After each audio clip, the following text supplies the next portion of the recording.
Hello and welcome back to another lecture on Nirod C. Chaudhury's Autobiography of an Unknown Indian. Now, in the previous lecture, we were talking about Chaudhury's initiation into his scholarship, and we mentioned some books which had influenced him. Now, he felt attracted towards specialized scholarship during this time and its methodology as well.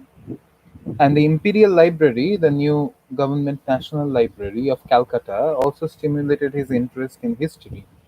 And there he mastered a number of classics of history.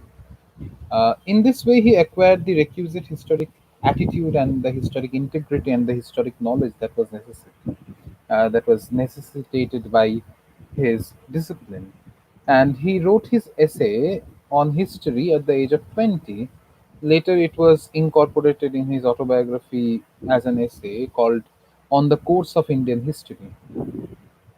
Now, he could have done well in his BA honors in history, and he was placed um in division as well. But although he studied very hard for his MA examination due to his health, he could not continue it, and he felt like he was an utter failure. Now, then we go to book 4, where he talks about his experiences when he came into the world, and he was talking about man and his life in Calcutta.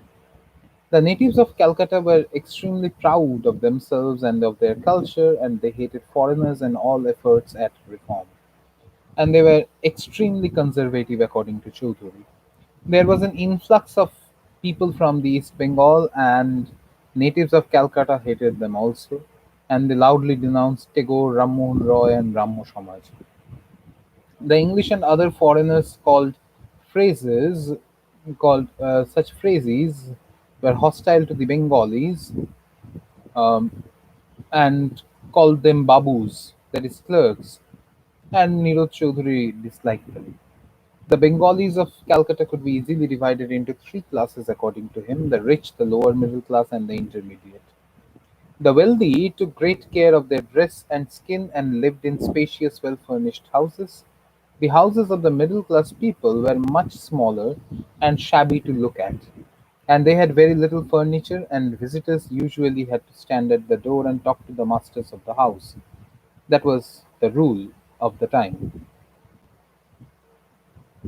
Now, Chaudhuri moves on to talk about the industrial situation of Calcutta, when he says came out of the chimneys of the houses, and there was hurry and bustle all day, and he had to inhale smoke for 32 years, and this might have caused his illness, as he presumes. Public life was made interesting by processions and public meetings and demonstrations, but private life in general was very dull. Now, though there was no social life, the people were very gregarious and very garrulous, and they had their addas where they assembled in the afternoons. And Chaudhuri was very critical of the Bengali culture of adda, which he thought that would kill the generations coming up, because the mothers did not pay attention to the children, and this uh, also resulted in groupism and the formation of cliques. Anglicized Bengalis formed another section of the society. They were aristocrats who lived their lives on the English pattern. Then Chaudhuri talks about the newly emerging politics of the times. And he says Indian political life was rapidly altering, and Gandhi, with his passive non-cooperation, was rapidly acquiring prominence during this time. The process was accelerated by the new Government of India Bill and the Rowlatt Bill, and Indian public opinion was hostile to them in general. Now, the Indians cooperated with the British during the war, but the British did not keep their promises.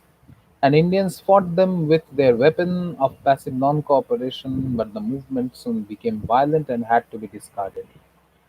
The British suppression was marked by the disproportionate cruelty and the tragedy of the Jallianwala massacre, and Neeraj Chaudhary was horrified by it. Now, in course of time, Neeraj Chaudhary lost all sympathy for the non-cooperation movement, and he became hostile to it himself. And this happened after the Congress session of the 1923.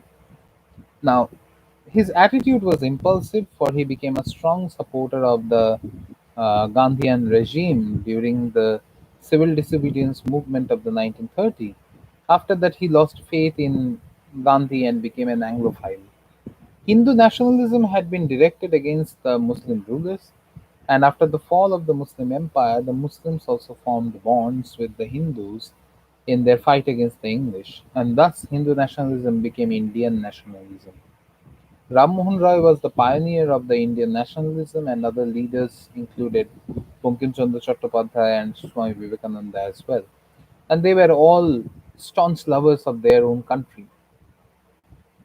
Now, the second generation of the patriots consisted of the neo Hindus, and however, their views were not much different from those of the earlier generation of patriots. Now, real nationalism began with the advent of Gandhi on the Indian political scene, and Gandhi could rouse the masses and could convert his movement into a mass movement. As a result of oversimplification, Gandhi could not hold the masses for long as well. But he also did not appeal to the creative and the culture, and hence he suffered a rapid decline of influence, according to Chaudhary. Ultimately, the victory fell to the old type of Hindu nationalism. Then he moves on to talk about the vanishing landmarks. He says that politics was an all consuming passion, and for the time being, it pushed out religion and morality. Excuse me. Morality was pushed out from the lives of the people, and corruption set in. It increased, and people became dishonest and did not hesitate to accept bribes.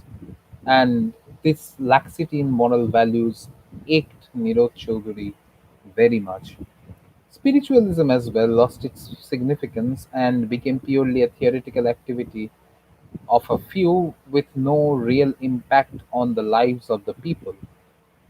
The common belief that gods could be bribed had a pernicious effect on the Hindu morality, and the justification of taking of bribes soon came to the forefront under the veneer that even gods accepted.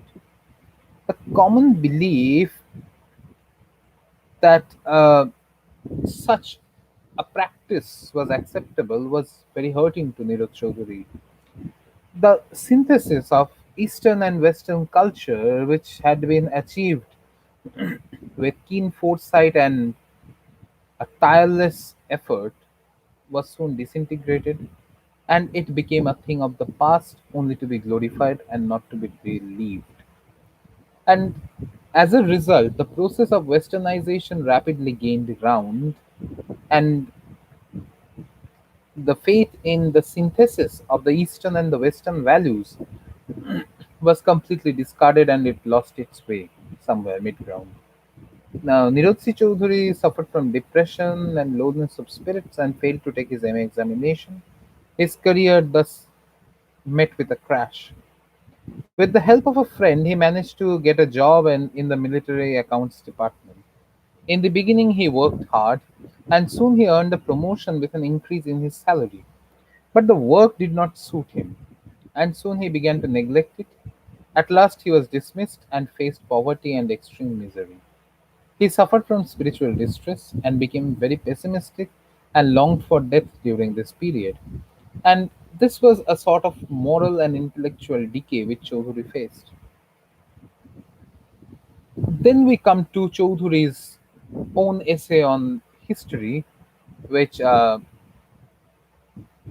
is entitled An Essay on the Course of Indian History. Now, his autobiography is in fact a national rather than a personal history. And many of the views that Chaudhuri has placed in this text need justification, and they need to be understood because they always do not flow from the same uh, coterie of the views about our Indian national history that we generally hold. However, he holds those views very rationally and very logically, and his essay on the course of Indian history is a justification of those views. It is meant to explain them to his readers in general.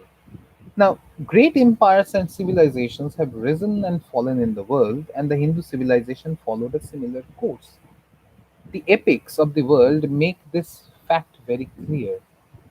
They all reflect the conflict of the good and the evil, and where we see that the good inevitably triumphs over the evil.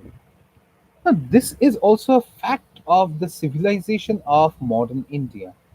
Social order has always given way to the newer social orders, and thus one order has replaced another, another order has been established, and then a third order displaces the second one. This is how society functions. For instance, the fall of the Mughal Empire was followed by the establishment of the British Empire, which has fallen as a result of the Indian struggle for freedom and independence. The decay of the existing order and the emergence of a new order is also congruent with the law of nature. Now, Nirotsi Chaudhury's account of India's history thus is not simply external, but it is based on a study of the patterns, and it is based on the study from experience. Indian history has always followed a cyclical course, and there have been three cycles according to Nirot Chaudhury. The first cycle began sometime during the 3rd century BC, and it continued up to the middle of the 18th century. And it may be called the Indo Turkish, though it is usually referred to as the Mohammedan cycle. I mean, the second one, I'm sorry, the second one. The first one, which began in sometimes in 3rd century BC, concluded in the 12th century AD, and it is perhaps the longest cycle, and it is the Indo-Aryan cycle, though it is commonly referred to as the Hindu cycle. The second cycle began with the end of the first cycle, that is, towards the end of the 12th century, with the coming of the Das dynasty of the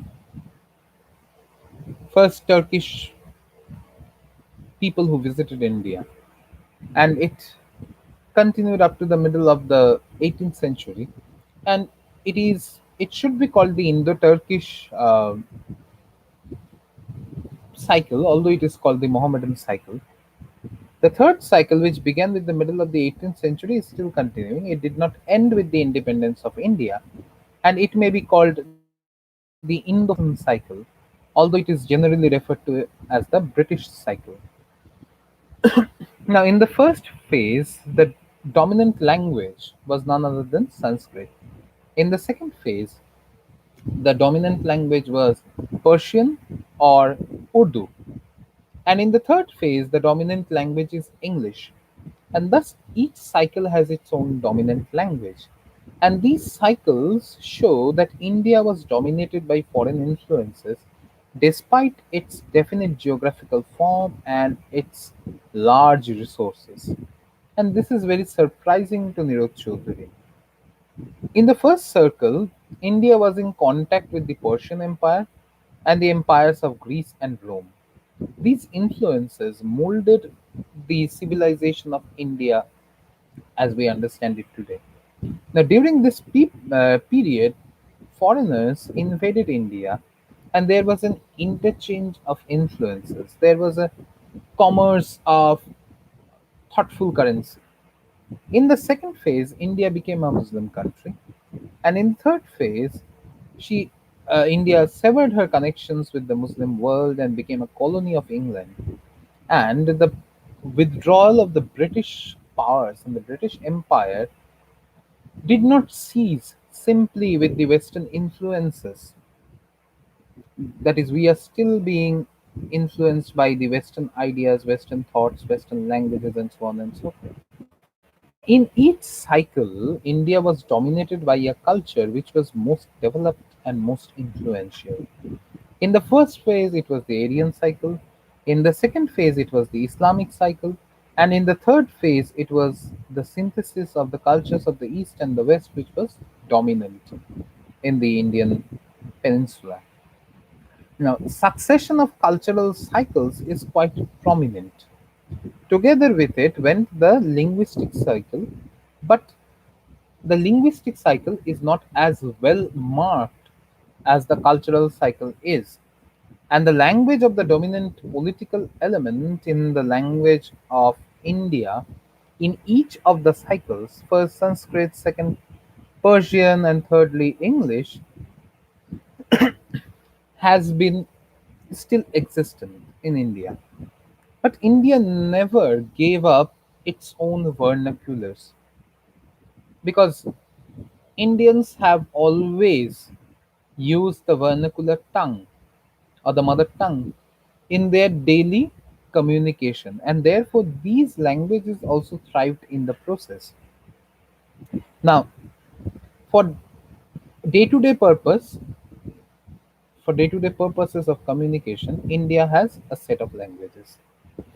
For official purposes, India has another set of languages, and therefore there are two sets of languages which exist simultaneously, and it is this coexistence of language that makes uh, the proper national language problem even more intricate. We do not have one national language.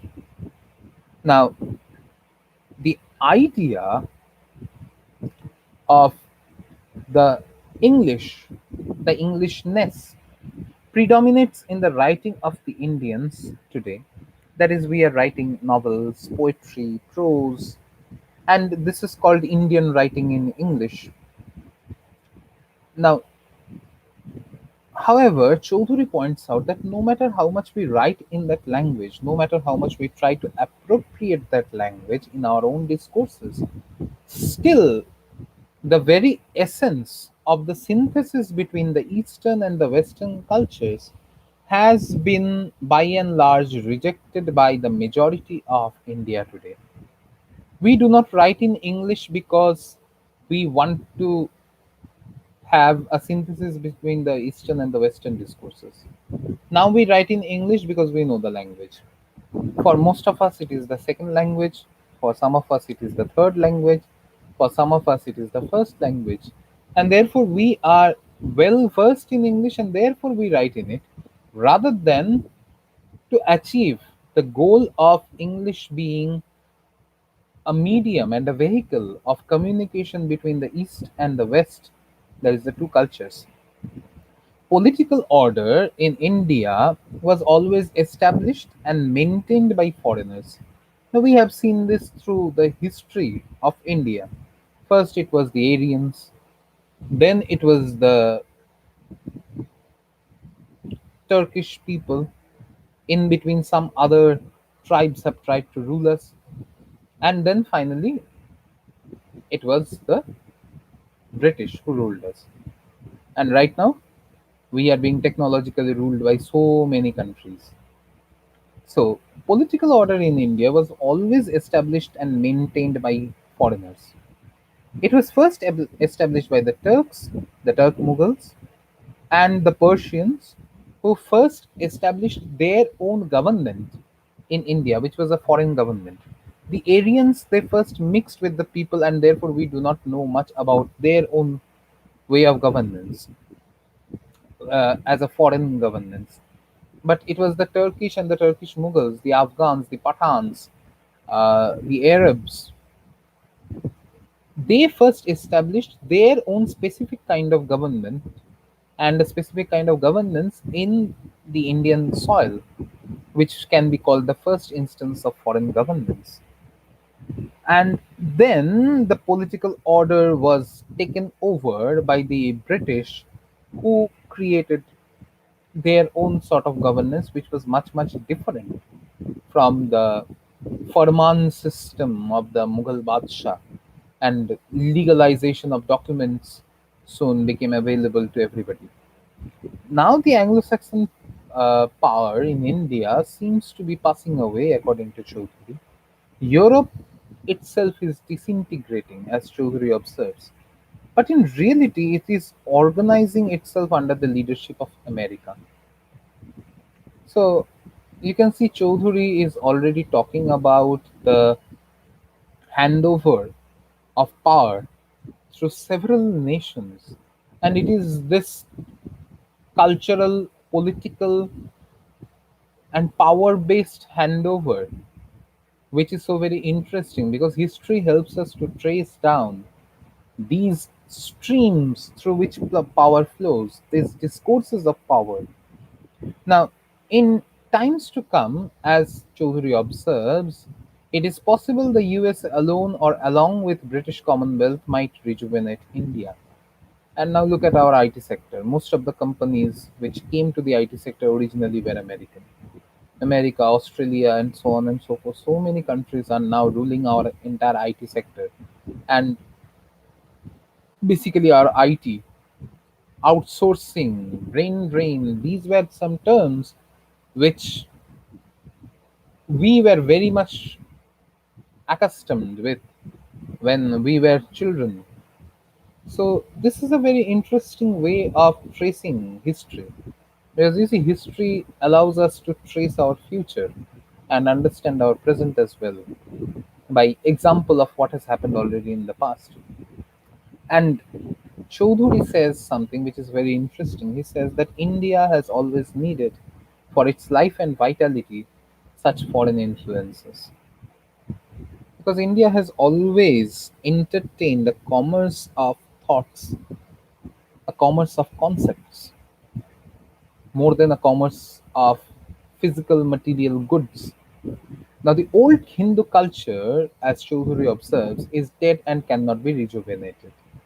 Some foreign influence is needed to bring India once again into the mainstream of human evolution.